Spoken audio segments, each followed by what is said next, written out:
my name's Helen Noakes. I'm with the Yoga Health Mandala, and I'm privileged to be with my friend here, Nirmala, who has come all the way from Germany in a bus with her family on an amazing adventure. And I wanted to ask her some questions about her inspiring ideas about unschooling, being close to nature, living another kind of lifestyle. So Nirmala, welcome.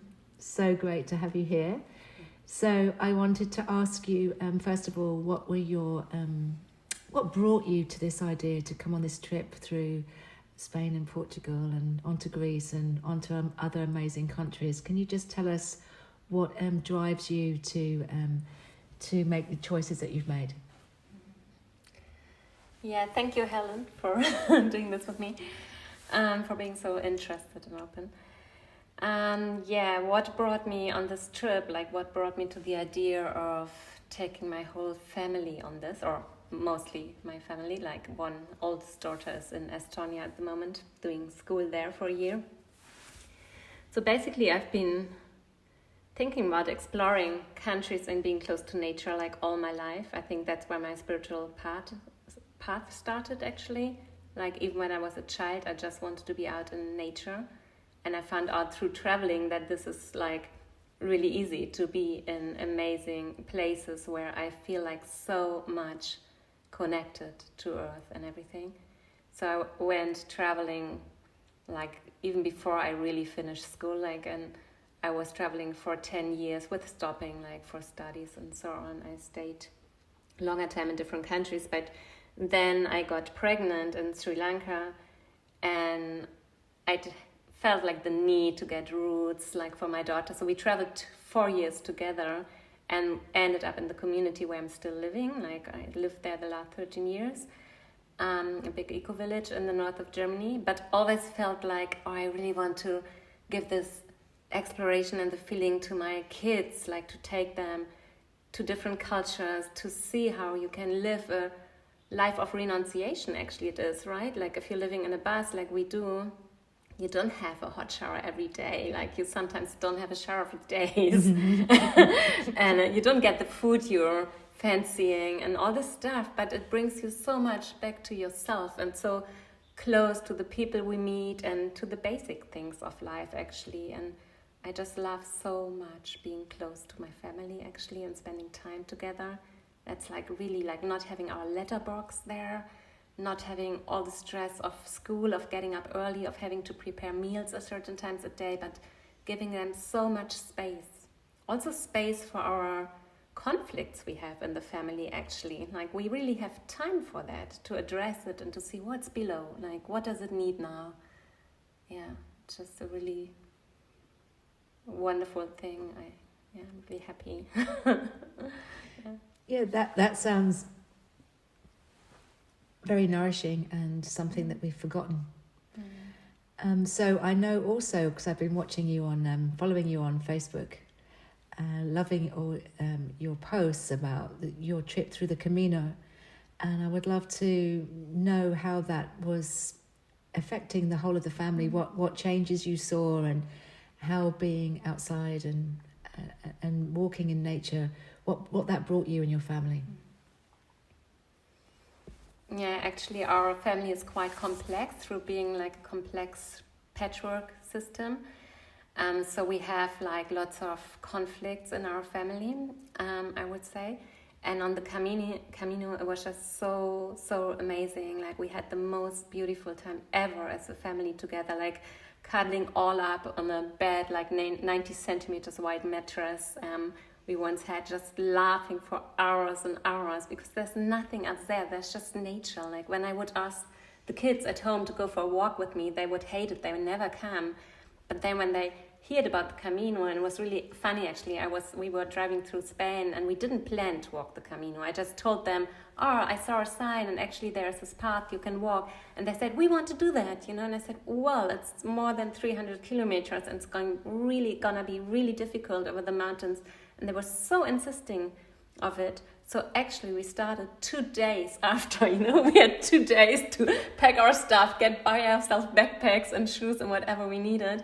And off we went. And these children who are my oldest one especially is spending quite some time behind her devices. She didn't even bring her mobile phone, and she was just playing with earth, being like really deep connected to her child energy again. It was such a beautiful time. And also sometimes we didn't reach our next like hostel, so we slept outside in the forest and made ourselves like kind of bed there out of branches and stuff, and they loved it, like just to see how you can live so simple, and then all the things which seem to be so important in this modern world, like for kids, what kind of clothes do I wear and how do I show up and how do I move my body.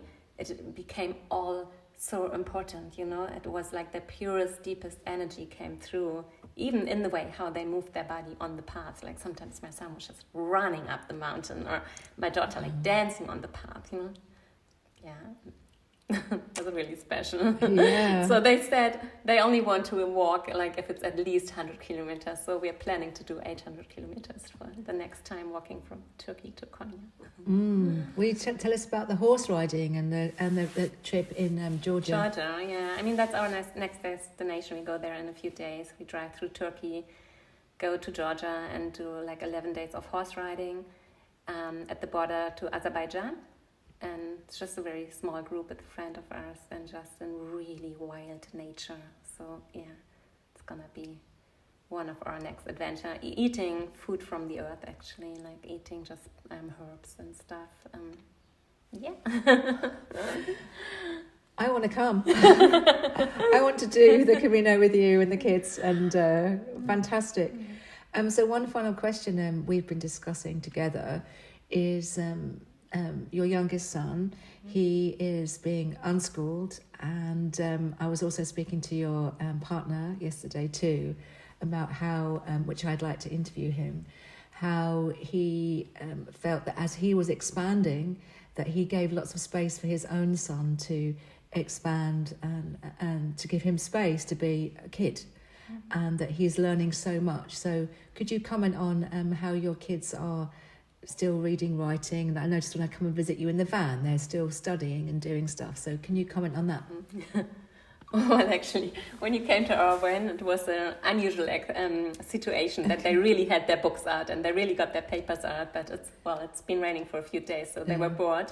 And then they remembered, we have study books with us. So we learned all the capitals from Europe, but we drive through all the capitals of every country. So that's, for example, a way how they learn about the capitals of all the European countries. And then we have maps everywhere in the bus from different countries. They love to look up the maps and count all the countries they've been through and what other countries there are.